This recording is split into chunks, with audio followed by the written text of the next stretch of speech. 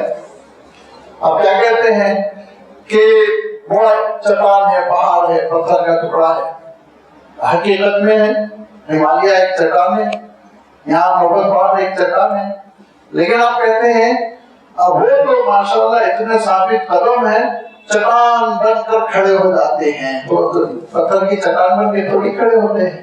Metaphor ہوتا ہے، استعمال جو ہے مجازی ہوتا ہے، اردو میں اس کو مجاز کہتے ہیں، حقیقی معنوں میں نہیں بلکہ مجازی معنوں میں۔ بہت الفاظ ہے، بہت الفاظ ہے، آپ احاطہ نہیں کر سکتے۔ آپ تھوڑی دیر غور کریں تو انشاءاللہ بعد میں غور کیجیے، ورنہ آپ غور کرتے رہیں گے، ابھی تک گفتگو دوسری لائن پہ چلی جائے گی، بہت سی آپ کو مثالیں مل جائیں گی۔ تو اللہ تعالیٰ نے مجازی معنوں میں بھی اس کو استعمال فرمایا ہے، حقیقی معنوں میں بھی۔ مجازی معنوں میں کیا ارشاد فرمایا؟ مثلا ارشاد فرمایا انظروا الی آثار رحمت اللہ کیف یحیی الارض بعد موتها۔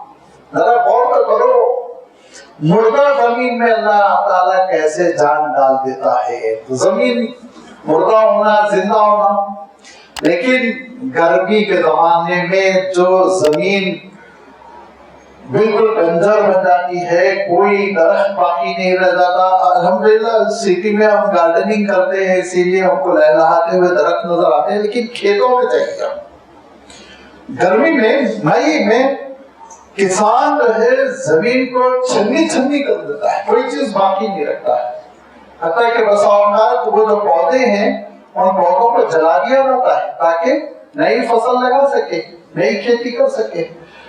تو آپ کبھی کبھی مئی میں، اور مئی کا بالخصوص آخری حصہ، جون کا پہلا ہفتہ، جو ہم حیدرآبادیوں کے پاس مرگ لگتا ہے، مرگ لگنے سے پہلے اگر آپ دیکھیں گے پھٹی ہوئی زمین، بے جان، دیکھ کے بھی گھبراہٹ ہوتی ہے، اللہ پانی ملے گا بھی کہ نہیں ملے گا، درخت اڑ بھی سکے گا کہ نہیں اڑ سکے گا۔ لیکن آپ اسی زمین میں سفر کیجئے 1.5-2 مہینے کے بعد جب کہ بارش ہو چکی تو آپ کو زمین نہیں نظر آتی، آپ کو کیا نظر آئے گی؟ آپ ایک گرین مخملی فرش دیکھیں گے، پودوں کا، ہریالی کا۔ تو اللہ تعالیٰ نے اس خشکی کو زمین کی بے جانی سے تعبیر فرمایا، اور اس ہریالی اور درختوں اور کھیتوں کے اگجانے کو زندگی سے مجازی طور پر تعبیر فرمایا۔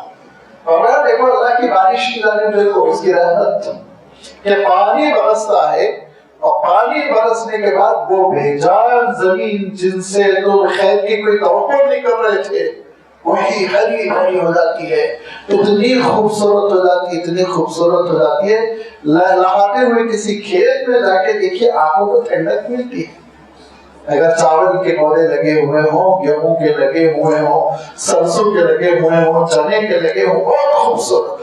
کبھی کبھی تو زمین اتنی زرخیز ہوتی ہے کہ حد نگاہ ہریالی ہریالی گرین بری نظر آتی ہے۔ یہ اللہ تعالیٰ جان ڈالتا ہے، کسی اور بھی بس میں نہیں۔ تو ارشاد فرمایا انظروا الی آثار رحمت اللہ کیف یحیی الارض بعد موتها، کہ زمین میں کس طرح وہ حیات بخش دیتا ہے بعد موت، موت کے بعد، بے جان ہونے کے بعد، ناکارہ ہو جانے کے بعد اللہ تعالیٰ ہے جو اس کے اندر جان ڈال دیتا ہے۔ تو مجازی طور پر اور حقیقی طور پر جو استعمال کیا وہ اللہ تعالیٰ نے یہ بھی شمار کرنے کی ضرورت ہے کہ کتنی جگہ اللہ تعالیٰ نے، 20 جگہ اللہ تعالیٰ نے انسان کے اندر جو زندگی ڈالی جاتی ہے اس کا تذکرہ فرمایا۔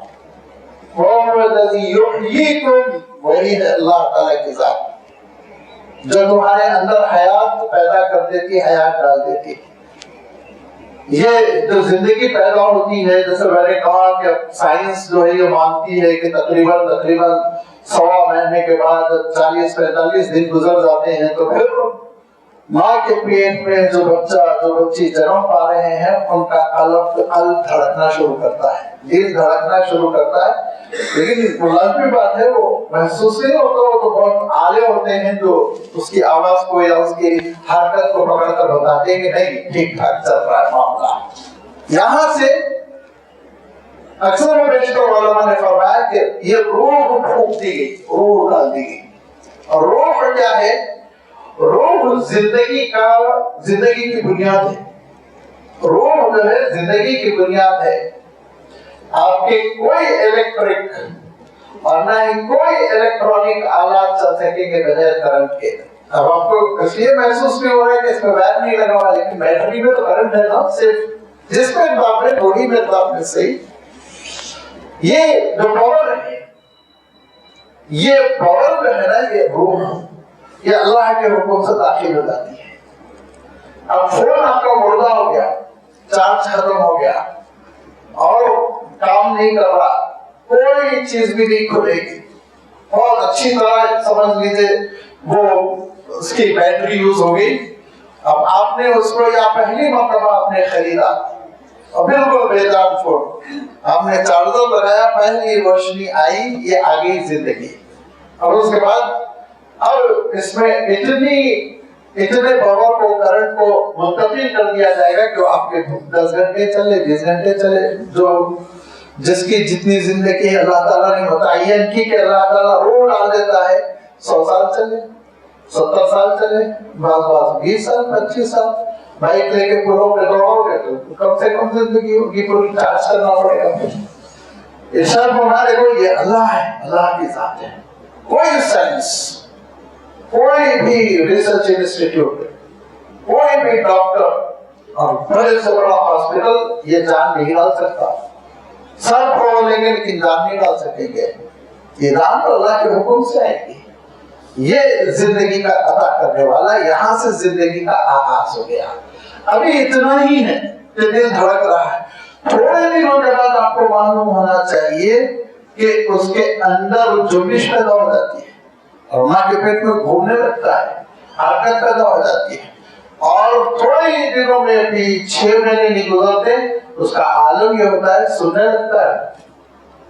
آج سائنس تحقیق کر کے یہ حقیقت کھول کر بیان کر دی کہ وہ سننے لگتا ہے، سننے کی صلاحیت پیدا ہو جاتی ہے. اسی لیے اللہ تعالیٰ نے کیا ارشاد فرمایا هل اتى على الانسان حين من الدهر لم يكن شيئا مذكورا انا خلقناه من نطفة امشاج نبتليه فجعلناه سميعا. ہم نے اس کو سننے والا بنایا، بعد میں دیکھنے والا. دنیا میں آئے گا تو دیکھے گا، لیکن پہلے سننے والا اللہ تعالیٰ نے بنا دیا. جہاں بھی اللہ تعالیٰ نے انسان کی تخلیق کا تذکرہ فرمایا، سمیعاً کا لفظ پہلے، بصیراً کا لفظ بعد پہ. لہذا ایک دن پیدا ہو کر، بلکہ ابھی گھنٹے 2 گھنٹے 3 گھنٹے ہوئے پیدا ہو کر، موصوف کو ماں کی آواز سن کے رونا بند کر دے گا، کیونکہ وہ آواز سن رہا ہے، مانوس ہے، فیملیئر ہو چکا ہے. تو یہ اب زندگی بڑھتی جا رہی. دیکھیے احساس بڑھ گیا، شعور بڑھ گیا. پہلا احساس کام ہوا اس کو سننے کا، دوسرا احساس کام ہوا تکلیف کا، اس کو تکلیف پہنچتی. جو بھی مخلوق ہے اس مخلوق میں ماں کے پیٹ میں جو بچہ پرورش پا رہا ہے اس کو تکلیف ہوتی ہے. اگر مثلا ماں گر جائے، اللہ نہ کرے چوٹ آ جائے، تو اندر وہ تکلیف محسوس کرتا ہے، ہو سکتا ہے اس کی موت ہو جائے، تکلیف بھی محسوس کرتا ہے. اور یہی نہیں بلکہ کسی وجہ سے اس کو جو ماں کا بلڈ سپلائی ہو رہا ہے وہ منقطع ہو جائے تو بھوک بھی محسوس کرے گا، حرکت کرے گا، تموج کرے گا. اور یہ حرکت مساوات باہر تک محسوس ہونے لگتی ہے کہ اب اس کے اندر ارادہ بھی پیدا ہو رہا ہے، اب اس کے اندر حرکت بھی پیدا ہو رہی، اب اس کے اندر احساس بھی پیدا ہو رہا ہے. زندگی کے آثار شروع ہو گئے. یہ اللہ کے حکم سے وہ زندگی عطا کرتا ہے. یہ ہے کہ پہلی مرتبہ اب زندگی ملی، اب تک وہ موت سے دوچار ہے، کیونکہ موت کے معنی عدم وجود. موت کے معنی کوئی حرکت نہیں, موت کے معنی کوئی احساس نہیں, موت کے معنی کوئی ارادہ نہیں, موت کے معنی کوئی خواہش نہیں, موت کے معنی کوئی تمنا نہیں. لہذا اب تک عطا الانسان حین من الدہر لم یکن شیئا مذکورا, کچھ نہیں تھا نا, کوئی ایسی چیز نہیں تھی جس میں اس کو خواہش ہو, اس کو تکلیف ہو, اس کو آرام ملے, اس کو خوشی, کچھ بھی نہیں تھی, کوئی چیز ہی نہیں. دھیرے دھیرے اللہ کے حکم سے تخلیق کا مرحلہ شروع ہوا. اور بھی اس میں بڑی نزاکتیں ہیں کہ باپ کی پیٹھ سے گزرتے ہوئے اللہ تعالیٰ سیل میں بھی جان ڈالتا ہے, سیل بھی بیدار ہوتے ہیں. عام طور پر مسئلہ یہ ہوتا ہے کہ اگر بچہ نہیں ہو رہا ہے تو بیچاری خواتین ہی پر الزام ڈال دیا جاتا ہے, باندھ سے ابھی اسی کا خوب علاج کرایا جاتا ہے, چیک کرنا پڑتا ہے. کبھی کبھی مرد کے جرثوموں میں جان نہیں ہوتی جس کی وجہ سے بچہ نہیں پیدا ہوتا ہے. لہذا ایک اللہ تعالیٰ کا تخلیقی ایک فیکٹری ہے, میں کس لفظ سے تعبیر کروں, ایک کارخانہ ہے کہ ایک سیل جو ہے بین الصلب والترائب. سورۃ التاریخ میں اللہ تعالیٰ نے جو ارشاد فرمایا کہ پسلیوں کے بیچ سے ایک جگہ سے وہ گزرتے ہوئے وہاں پہ الیکٹرک لگتی ہے, اس کو الیکٹرک لگنے سے ان سیلز میں جان آتی ہے. وہ سیلز پھر ماں کے پیٹ میں منتقل ہو کر وہ اپنے وجود کو طے کرتے ہیں, ترقی پاتے ہیں اور بچے کی شکل اختیار کرتے ہیں. میں نے عرض کیا نا, سائنس ہے اور کوئی مولوی اس سے زیادہ سمجھا بھی نہیں سکتا. تو آپ ڈاکٹر کو پکڑیے, ان سے سمجھیے, ان کا سبجیکٹ ہے یہ. لہذا حالانکہ یہ تو ہائی اسکول میں پڑھا دیتے ہیں ماشاءاللہ سے, ایسے کوئی اسپیشلائزیشن کی ضرورت نہیں ہے. لیکن یہ کہ یہ ساری سائنس کی وہ چیزیں ہیں جس کے ذریعے سے آپ معرفت خداوندی پا سکتے ہیں. کیا تخلیق کا اور حیات کا, زندگی کا اللہ تعالیٰ کے ہاتھ میں معاملہ ہے. یہ حیات جب اللہ تعالیٰ انسانوں کے اندر ڈالتا ہے, جانداروں کے اندر ڈالتا ہے, وہ کسی کے اندر 100% زندگی ہے, کسی کے اندر 80%, کسی کے اندر 50%, کسی کے اندر 10%. درختوں میں آپ چاہے تو کہہ لیجیے 10-15% ہے. یہ اللہ تعالیٰ جب زندگی ڈالتا ہے تو پھر اس کے بعد اس زندگی کی وجہ سے یہ خوبصورتی آتی ہے, ہلچل پیدا ہوتی ہے, یہ دنیا, یہ کائنات وجود میں آتی ہے. اٹھنا بیٹھنا, شور بجانا, کھانا پینا, یہ سب زندگی کا اثر ہے. اچھا, ایک اور بات ہے, قرآن پاک میں اللہ تعالیٰ نے اس موت و حیات کے مسئلے کو ایک اور انداز میں بھی بیان کیا. اس کو بھی آپ چاہیں تو مجازی کہہ لیتے, لیکن قرآن پاک میں بڑی اہمیت کی اللہ تعالیٰ نے اس کی. وہ کیا ہے, دیکھیے زندگی ایک ہے ہمارے اندر, الحمدللہ کامل ہے, مکمل ہے, لیکن یہ ظاہری زندگی ہے, بدن کی زندگی, جسمانی, اٹھنا بیٹھنا, ارادہ, کھانا پینا, بھاگنا, غصے کا اظہار, خوشی کا اظہار, سب کچھ الحمدللہ. لیکن اس کے باوجود اللہ تعالیٰ نے کبھی کبھی ایسے لوگوں کو بھی مردہ قرار دیا. کس اعتبار سے؟ روحانی اعتبار سے ارشاد ہو رہا. روحانی اعتبار سے بھی انسان کبھی کبھی مردہ ہوتے ہیں, دینی اعتبار سے, دل کے اعتبار سے مردہ ہوتے ہیں. دین کا احساس نہیں, عبادت کا احساس نہیں. تو انسان ہوتے ہوئے بھی درختوں کے ٹکڑے, انسان ہوتے ہوئے بھی پتھر کے ٹکڑے. یہ ارشاد فرمایا. اور یہ ارشاد فرمایا کہ وَمَنْ أَحْيَيْنَاهُ, کیا تم نے اس شخص کو دیکھا جس کو ہم نے زندگی عطا کی اور پھر وہ یمشی بھی ایک نور لے کر, ہدایت کو لے کر وہ اب روئے زمین پر چل رہا ہے. ایمان مل گیا اس کو, عقیدہ مل گیا, زندگی کا مقصد مل گیا. وہ سمجھ گیا میں اشرف المخلوقات ہوں, وہ یہ سمجھ گیا میرے پروردگار نے مجھے بڑے چاؤ سے پیدا کیا ہے, ایک مقصد کے ساتھ اس نے مجھے اس دھرتی پہ بھیجا ہے, اور ہدایت نامہ مل گیا اور اس ہدایت نامے کے ساتھ زندگی بسر کر رہا ہے. تو ارشاد فرمایا کیا تم نے اس شخص کو دیکھا جس کو ہم نے حیات عطا کی اور وہ ایک نور کے ساتھ زندگی بسر کر رہا ہے, نور ایمان, روحانی نور. وہ شخص اس شخص کی طرح ہو سکتا ہے جس شخص کا عالم یہ کہ وہ گمراہی میں زندگی بسر کر رہا ہے, لیسا بخارج منہا, گمراہی سے نکلنا بھی نہیں چاہتا, اندھیرے میں پڑا ہوا ہے. یہ دونوں برابر نہیں ہو سکتے فرمایا ہے. لہذا یوں سمجھ لیجیے کامل زندگی تو ہر انسان کو ہے, اللہ نہ کرے وہ بیمار نہیں ہو گیا ہے اور 10% اور 30% 20% کام کاج کے قابل نہیں رہ گیا تو ایک الگ بات ہے، بیماری کی وجہ سے آفت آ جائے، لیکن انسان مکمل زندگی کا حامل ہے۔ اور مومن جو ہے، اب آپ اس کو کیا کہیں گے؟ میں کہوں گا اکمل ہے اس کی زندگی، اکمل، کامل سے بھی کامل تر ہے، کہ اس کی قلب کی بھی زندگی ہے، اس کی روح کی بھی زندگی ہے۔ حیات طیبہ اللہ تعالیٰ ارشاد فرماتا ہے، ارشاد فرمایا کہ دیکھو تم اللہ کے دین پر عمل کرو گے، اللہ کے دین پر عمل کرنے کے معنی یہ فَلَنُحْيِيَنَّ حَيَاةً طَيِّبَةً، ارشاد فرمایا پیاری پاکیزہ زندگی تمہاری ہوگی۔ یہ اکمل الحیات، کامل سے بھی بڑھ کر، جس کو عربی میں جیسے اللہ اکبر کہتے ہیں، اس میں تفصیل کہ بہت زیادہ اگر ہو، سب سے بڑا ہے تو اکبر، سب سے چھوٹا ہے تو اصغر۔ اسی لیے میں کیا کہہ رہا ہوں، اکمل الحیات، سب سے اچھی زندگی اس کی زندگی، مثالی زندگی اللہ تعالیٰ عطا کرتا ہے۔ تو ہدایت کا ملنا بھی زندگی کا ملنا ہے، یہ بھی اللہ تعالیٰ کے ہاتھ میں ہے۔ اللہ تعالیٰ ہدایت عطا کرتا ہے، اگر اللہ تعالیٰ ہدایت نہ عطا فرمائے تو سر مار لیجیے آپ، وہ پھر بس سے بس نہیں ہوگا، وہ دین کو نہیں سمجھے گا۔ حقیقتیں پیش کر دیجیے، اس سے بڑھ کر کیا ہوگا کہ اللہ کے رسول صلی اللہ علیہ وسلم کے مواعظ حسنہ سنے، کفار نے آپ صلی اللہ علیہ وسلم کا خطابات سنا نا، انہوں نے آپ صلی اللہ علیہ وسلم کے درمیان تھے اور بسا اوقات معجزات دیکھے اپنے آنکھوں سے، لیکن کیا انہوں نے ایمان قبول کیا؟ شق قبر کا معجزہ دیکھا تو کیا کہا؟ سحرٌ مستمر، ارے یہ تو پرانے زمانے کی جادوگری ہے، مستمر کو کنٹینیوسلی چل رہا ہے یہ معاملہ، انکار کر دیا۔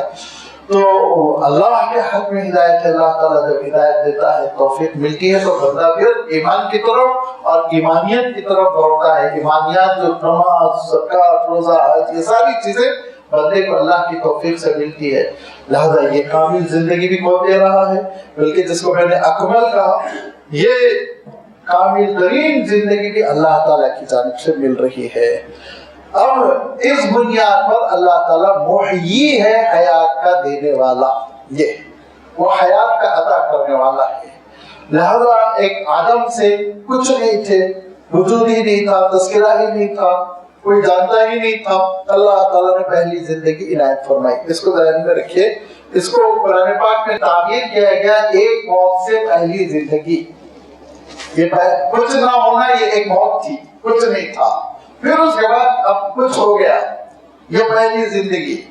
اس کے بعد انسان اپنے پیروں پہ کھڑا ہو گیا اور محنت کی، نیک نامی کمائی، یا بدکار نکلا، بے ایمان نکلا، اور پھر اس نے اپنی زندگی تباہ کر لی، جو بھی ہو، لیکن اللہ تعالیٰ نے پھر اس کے لیے یہ مقدر فرما دیا کہ اس کی زندگی ختم ہو جائے گی، یہ زندگی ہمیشہ باقی نہیں رہے گی۔ اور اس زندگی کے خاتمے کے لیے اللہ تعالیٰ نے ایک سسٹم بنایا، اور اللہ تعالیٰ عام طور پر مخلوق کے لیے سسٹم بنا کر رکھتا ہے۔ اللہ تعالیٰ کچھ سسٹم کا پابند نہیں ہوتا، نعوذ باللہ، لیکن بندوں کی سہولت کے لیے اللہ تعالیٰ قانون بنا دیتا ہے کہ دنیا گول گھومے گی، سورج چھپ جائے گا، رات ہو جائے گی، سورج ظاہر ہو جائے گا، صبح ہو جائے گی۔ اب یہ قانون چل رہا، ہم لوگ عادی غور بھی نہیں کرتے کہ اللہ تعالیٰ کی قدرت کی بڑھتی ہوئی مثال ہے، کنٹرول کی ایسی مثال ہے کہ وہ دوڑ رہی ہے، نہ اپنی رفتار میں آگے بڑھے گی، نہ اس کی رفتار گھٹے گی، نہ کوئی بیچ میں اسپیڈ بریکر آئے گا، نہ فاصلہ بڑھ جائے گا، نہ فاصلہ گھٹ جائے گا۔ سورج سے فاصلہ گھٹ جائے، آگ لگ جائے دنیا میں، اور سورج سے فاصلہ بڑھ جائے، برف ہی برف ہو جائے، ٹھنڈک ایسی ہو جائے، جینا دو بھر۔ کیا اللہ تعالیٰ کا نظام ہے، جس کو اللہ تعالیٰ نے ارشاد فرمایا کہ کل یجری، ہر چیز دوڑ رہی ہے، فی فلک یسبحون، اور یہ ارشاد فرمایا ذالک تقدیر العزیز العلیم، قدرت رکھنے والی ہستی نے یہ اندازے لگا کر اس کو روٹین کر دیا، ڈال دیا، یہ اپنا کام کر رہی ہے۔ تو میں یہ عرض کر رہا تھا کہ اللہ تعالیٰ نے ایک سنت بنا دی، اس کو عربی میں کہیں گے سنت اللہ۔ فطرت اللہ کے قرآن مجید میں اللہ تعالیٰ نے ارشاد فرمایا فطرت اللہ الذی فطر الناس علیہا لا تبدیل لفطرت اللہ، فرمایا ہم نے ایک نظام بنا دیا تو اس نظام میں تبدیلی نہیں کر سکتے. آپ کو یہ نہیں کر سکتا دنیا الٹی گردش کرے، آپ کو یہ نہیں کہہ سکتا برسات کو میں سردی بنا دوں، سردی کو میں گرمی بنا دوں. نہیں، اللہ تعالیٰ نے جو نظام اور ناموس بنا دیا وہ اس پہ ہی چلے گی کائنات. چینج کرنے کی کسی کے اندر صلاحیت نہیں ہے. لہذا اس کو فطرت اللہ کہہ لیجیے، سنت اللہ کہہ لیجیے. اس کا مفہوم ذہن میں رکھیے کہ جس سسٹم کو اللہ تعالیٰ نے مخلوق کے لیے پسند کیا، اللہ تعالیٰ کو تو کوئی ضرورت نہیں ہے سسٹم کی، ہم مجبور ہیں.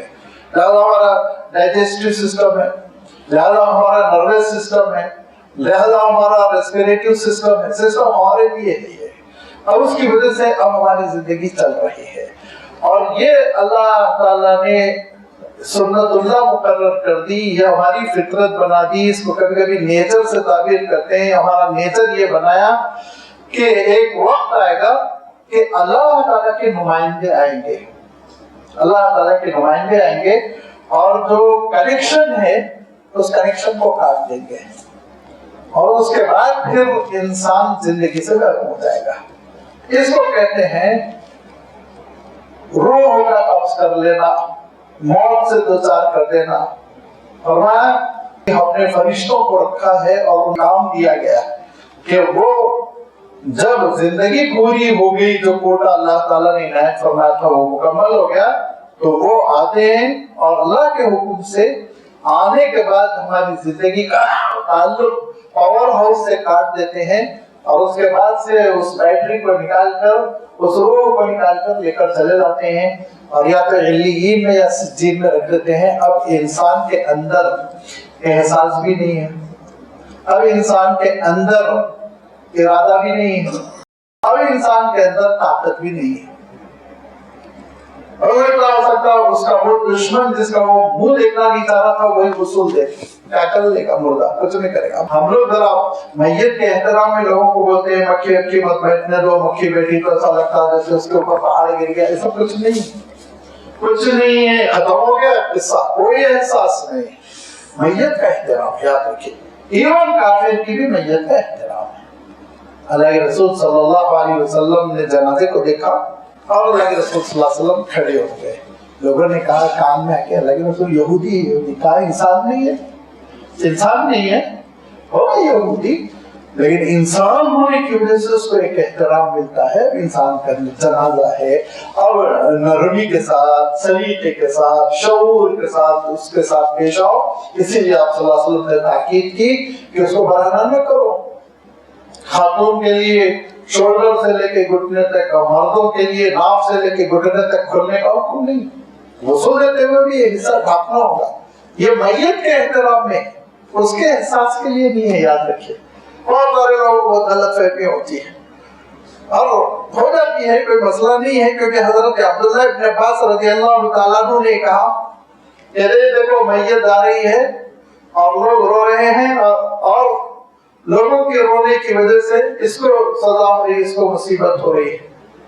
تو حضرت عائشہ نے تصحیح کی، اصلاح کی، کہا نہیں یہ مفہوم نہیں ہے. اللہ کے رسول صلی اللہ علیہ وسلم نے فرمایا کہ لوگ رو رہے ہیں لیکن یہ فاسق و فاجر کا جنازہ ہے. لوگ تو رو رہے ہیں لیکن اس کو اپنے کیے کی سزا مل رہی ہے، لوگوں کے رونے کی سزا نہیں مل رہی. تو ہم یہ بھی نہ سمجھے کہ ہمارے رونے کا اثر پڑتا ہے، یہ بھی نہ سمجھے ہم تکلیف دے دیں تو تکلیف کا ان کو اثر ہوتا ہے. لیکن نعوذ باللہ میں یہ نہیں کہہ رہا ہوں کہ کوئی مردے کے ساتھ تکلیف دے عمل کیا جائے. سہولت سے، احترام سے، ریسپیکٹ سے غسل بھی دو تو بہت سلیقے کے ساتھ، بہت نرمی کے ساتھ. یہ شریعت ہے، اللہ کا حکم ہے، میت کا احترام ہے. لہذا میت ہے وہ ختم بے جان، وہ ایک لکڑی کا ٹکڑا ہے، سمجھ لیجیے وہ ایک پتھر کا ٹکڑا ہے، اس کو کچھ ملنے والا نہیں، اس کو کچھ نقصان نہیں ہونے والا ہے. لہذا اب یہ اللہ تعالیٰ نے حیات عارضی جو ہے وہ چھین لی. تو پہلی موت سے زندگی دی تھی، وہ دنیا میں آیا تھا 60 سال جینے کے بعد 70 سال 50 سال جو اللہ تعالیٰ نے حیات مقدر فرمائی، اس کے بعد پھر زندگی ختم ہو گئی، موت میں وہ تبدیل ہو گیا. موت میں تبدیل ہو جانے کے بعد دو موتیں ہو گئی. دیکھیے ایک وہ عدم سے جو وجود میں آیا اور دوسرے وہ کہ وجود سے جو عدم کی طرف چلا گیا، زندگی سے جو موت کی طرف وہ شفٹ ہو گیا، یہ دو موت ہو گئی۔ اب حیات ابھی ایک ہی ہے دنیا کی، اب اس کے بعد سے برزخ کی زندگی ہے۔ برزخ کی زندگی کو حیات اس لیے نہیں کہا گیا کہ اس کا تعلق روح سے ہے، جسم سے نہیں، جسم سے اس کا تعلق نہیں، یہاں تک کہ پھر اللہ تعالیٰ کے حکم سے قیامت برپا ہوگی، سور پھونکا جائے گا، پہلے سور پہ ساری چیزیں ختم ہو جائے گی، فنا۔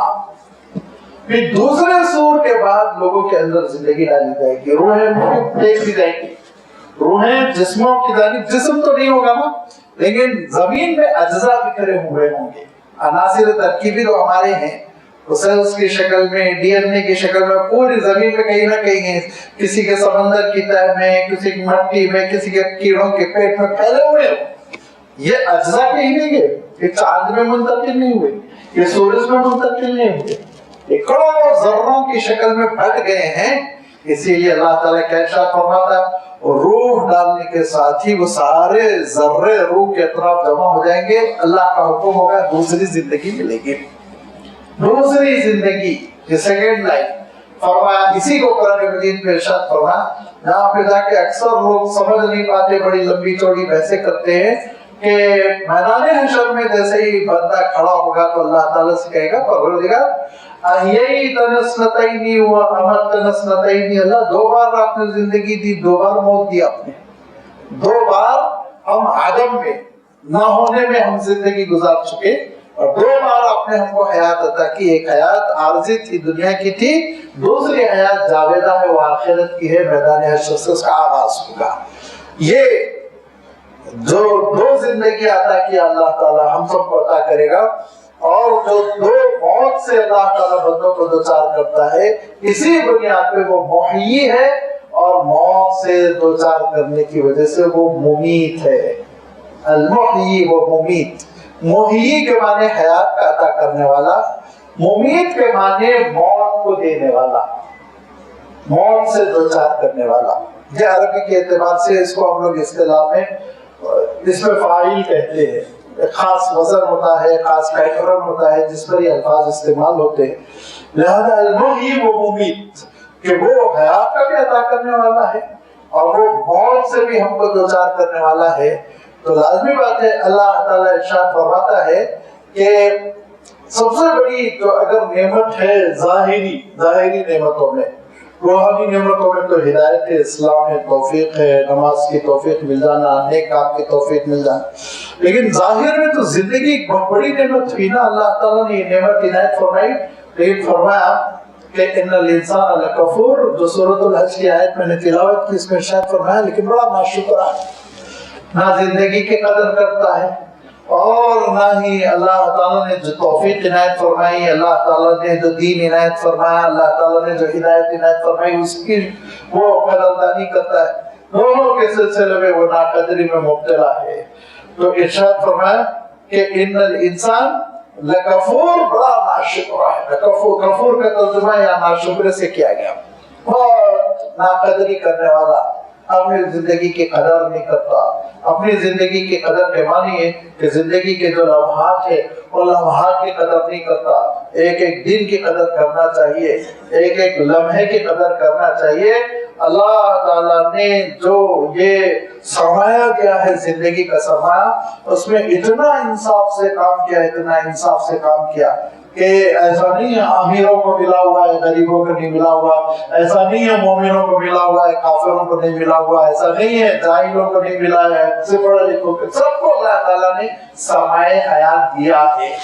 اور جو اس کو یوٹیلائز کرے گا، قدردانی کرے گا، قیمتی سمجھے گا، اچھے کاموں میں اس کو لگائے گا، انشاءاللہ دوسری زندگی میں لازوال قسم کا اجر پائے گا۔ یہ انسان کے اندر احساس ہونا چاہیے۔ اللہ کے رسول صلی اللہ علیہ وسلم فرماتے تھے کہ دو بڑی اللہ کی نعمتیں ہیں جن کے سلسلے میں انسان عام طور پہ غافل محسوس ہی نہیں کرتا۔ فرمائے وہ دو نعمتیں کیا ہے؟ یہ وقت ملا، فراغ، فرصت کا وقت، کام کرنے کا وقت، کام کرنے کی صلاحیت، کہ صبح ہو رہی ہے اٹھنے کی صلاحیت، نماز پڑھنے کی صلاحیت، دن میں عقل حلال حاصل کرنے کی صلاحیت پورا جو انسان کو وقت اللہ تعالیٰ کی جانب سے ملا ہوا وہ، اور ارشاد فرمایا دوسری صحت، فرمایا دوسری بڑی نعمت صحت ہے، اگر صحت نہ ہو تو کیا کر سکتا ہے انسان؟ نہ کھا سکتا ہے، نہ پی سکتا ہے، نہ کام کر سکتا ہے، اور کس قدر تکلیف ہو جاتی ہے چھوٹا سا اگر کوئی عارضہ پیش آ جائے، بخار کی شکل میں، ٹائفائڈ کی شکل میں، چھوٹا سا چند دنوں کا، لیکن انسان کتنی ویکنس محسوس کرتا ہے، کمزوری محسوس کرتا ہے، اور الجھن اور چلانے لگتا ہے۔ تو فرمایا دیکھو دو بڑی نعمتیں ہیں جس کے سلسلے میں تم بالکل دھوکے میں پڑے ہوئے ان کی قدردانی نہیں کرتے ہو۔ صحت کی بھی قدردانی کرو اور وقت کی بھی قدردانی کرو، سرمایہ حیات کی قدردانی کرو، نیک کاموں میں خرچ کرو، تو اس کا پھر تم کو لازوال اجر ملے گا، خوب اجر ملے گا۔ یہ زندگی اور موت یہ ایک ایسی حقیقت ہے کہ ہم لوگ ذرا سوچ کر رہتے ہیں، قبول کرنے میں ذرا تردد ہوتا ہے، تو اللہ تعالیٰ نے دو واقعات قرآن مجید میں سے بیان فرمائے کہ اس سے تم کو پتا چل جائے کہ یہ ایسی حقیقتیں ہیں جو ہو کر رہیں گی، تم کو اس سلسلے میں ڈاؤٹ فل نہ رہنا چاہیے، تردد میں نہ رہنا چاہیے۔ ایک حضرت ابراہیم علیہ السلام کا واقعہ بیان فرمائے کہ حضرت ابراہیم علیہ السلام نے کہا کہ مطلب ایمان تو رکھتا ہوں آخرت کی زندگی پر، لیکن کیسے زندگی ہو جائے گی، کیسے ملے گی زندگی، مجھے سمجھ میں ہی نہیں آ رہا۔ اللہ تعالیٰ نے کہا، وہ تو حضرت ابراہیم خلیل اللہ ہیں، تو اللہ تعالیٰ نے کہا تو ٹھیک ہے اے ابراہیم، ہم تمہارے لیے ایک اس لیب میں، دنیا کی لیبارٹری میں ایکسپیریمنٹ کروا دیتے ہیں، تجربہ کروا دیتے ہیں۔ ہم لوگ اسٹوڈنٹ کرتے ہیں نا ایکسپیریمنٹ کا، کیا کا 4 پرندے لو، میں وہ تفصیل میں نہیں جاؤں گا کون کون سے پرندے تھے، مرغا تھا تو کیوں تھا، کووا تھا تو کیوں تھا، مور تھا تو کیوں تھا، مفسرین کی باتیں ہیں وہ۔ اگر آپ کو تفصیل جاننا ہو تو روح المعانی اور اس کا ترجمہ پڑھ لیجیے، تھوڑا سا لطف بھی آئے گا آپ کو۔ کووا تھا تو اس لیے تھا، مرغا تھا تو اس لیے تھا، شہوت زیادہ تھی، مور تھا تو اس لیے تھا، مغرور زیادہ تھا، واللہ عالم۔ اللہ تعالیٰ نے صرف اتنا فرمایا خذ اربعۃ من الطیر، 4 پرندے آپ لے لیجیے اور ان کو اپنے سے قریب کریے، چند دن رکھیے، آپ سے مانوس ہو جائے، آپ کو پہچان لے، جب آپ بلائیں تو آپ کے پاس آ جائے، جب آپ دانا ڈالے تو کھا لے، تھوڑا مانوس کر لیجیے۔ اس کے بعد آپ ان کو ذبح کریے، ٹکڑے ٹکڑے کریے، اور چاروں سمت جو پہاڑ ہے ان پہ ان کے ٹکڑوں کو پھیلا دیجیے۔ سنت اور پھر اس کے بعد آپ پکاریے، او او او یأتینک سعیا، دیکھیں گے کہ وہ سب ان کے ٹکڑے جمع ہو جائیں گے، جان پڑے گی، بھاگتے ہوئے آپ کے پاس آئیں گے۔ حضرت ابراہیم علیہ السلام کو موت و حیات کا ڈائریکٹلی مشاہدہ کروا دیا اللہ تعالیٰ نے، کیونکہ نبیوں اور رسولوں کا معاملہ دوسرا ہوتا ہے۔ نبیوں اور رسولوں کا معاملہ یہ ہوتا ہے کہ وہ ان کا روحانی مقام اتنا بلند ہوتا ہے، اور چونکہ قوموں کو بلانا ہوتا ہے تو ان کے لب و لہجے میں وہ اعتماد کی ضرورت ہوتی ہے کہ ان کے لیے بعض غیب کی چیزیں وہ حقیقت بنا کر پیش کر دی جاتی ہے۔ چنانچہ حضرت ابراہیم علیہ السلام نے پکارا، اور وہ ان کے ٹکڑے جو بکھرے ہوئے تھے چاروں طرف پہاڑیوں پہ وہ جمع ہوتے گئے، اور ہر پرندہ اپنی شکل میں پورا کا پورا زندہ ہوتا گیا، دوڑ کے پھر حضرت ابراہیم علیہ السلام کے پاس آیا۔ تو حضرت ابراہیم علیہ السلام نے کہا کہ مولا آپ کی قدرت پہ کون شبہ کر سکتا ہے۔ دوسرا واقعہ اللہ تعالیٰ نے حضرت عزیر علیہ السلام کا بیان فرمایا کہ حضرت عزیر علیہ السلام اوکلذی مر علی قریۃ وہی خاویۃ علی عروشها، ایک گاؤں سے گزر رہے تھے تو زلزلہ وغیرہ آ گیا تھا، گاؤں تباہ ہو گیا تھا، برباد ہو چکا تھا، بلڈنگیں خاویۃ علی عروشها، الٹی پڑی ہوئی تھی عمارتیں، سب ختم۔ تو حضرت عزیر علیہ السلام نے کہا کہ مولا سب ختم ہو گیا، ویران ہے، زندگی کی کوئی آثار نہیں، اے اللہ آپ زندگی دوبارہ کیسے ڈال دیں گے؟ مجھے تو بڑا تردد ہوتا ہے اے مولا۔ تو اللہ تعالیٰ نے کہا کہ آپ شک و شبہ کیوں کر رہے ہیں؟ ابھی دیکھیے، ہم اگر آپ اس زندگی اور موت کا تجربہ کرنا چاہتے ہو تو آپ کو اور آپ کے خچر کو دونوں کو ہم موت سے دوچار کرتے ہیں۔ موت سے دوچار کر دیا، 100 سال، 1 2 3 سال نہیں، 100 سال۔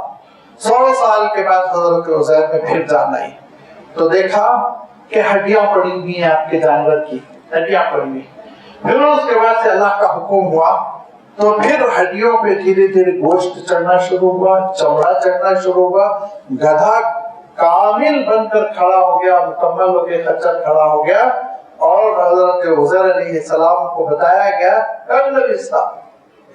اس عالم عدم میں، عدم موجودگی میں، غیر موجودگی میں، بغیر زندگی والے اس دورانیے میں کتنا وقت گزرا ہوگا؟ ایک دن دو دن نہیں، میعۃ عام، 100 سال. فانظر الی طعامک و شرابک لم یتسنى.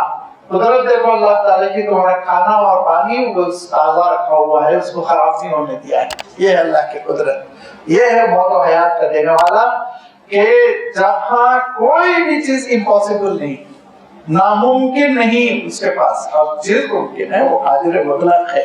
لہذا جب تم اس کو قادر مطلق سمجھو گے اور تمہارے دل میں یہ یقین جاگزی ہو جائے گا کہ یہ زندگی جو مجھے اس نے عطا کی وہ مجھ سے واپس لے گا، یہ امانت مجھ سے واپس لے لی جائے گی، اور پھر اس کے بعد سے ایک مرحلے کے بعد پھر مجھے وہ زندگی دے گا، اپنے دربار میں طلب کر کر مجھ سے پوچھے گا کہ زندگی کی جو نعمتیں میں نے تم کو عطا کی تھی، اے بندے اس دنیا میں تو کیا کر کر آیا تو مجھے جواب دینا ہے. یہ احساس جب ہمارے اندر پیدا ہو جائے گا تو اس احساس کی وجہ سے جو زندگی کا تقاضا ہے، سینس محسوس کرنا، شعور، اس شعور کی وجہ سے جو میں اور آپ احتیاط کی زندگی بسر کریں گے اور اپنے وقت کی قدردانی کریں گے اور اللہ کی نعمتوں کی قدردانی اور اس کا شکرانہ ادا کریں گے، تو پھر ارشاد فرمایا ایسی کامل زندگی عنایت فرمائے گا جو ختم ہونے والی نہیں ہوگی اور لاسانی ہوگی، لافانی ہوگی، وہ آخرت کی زندگی، اخروی زندگی ہوگی، خالدین فیہا لا یبغون عنہا حولا.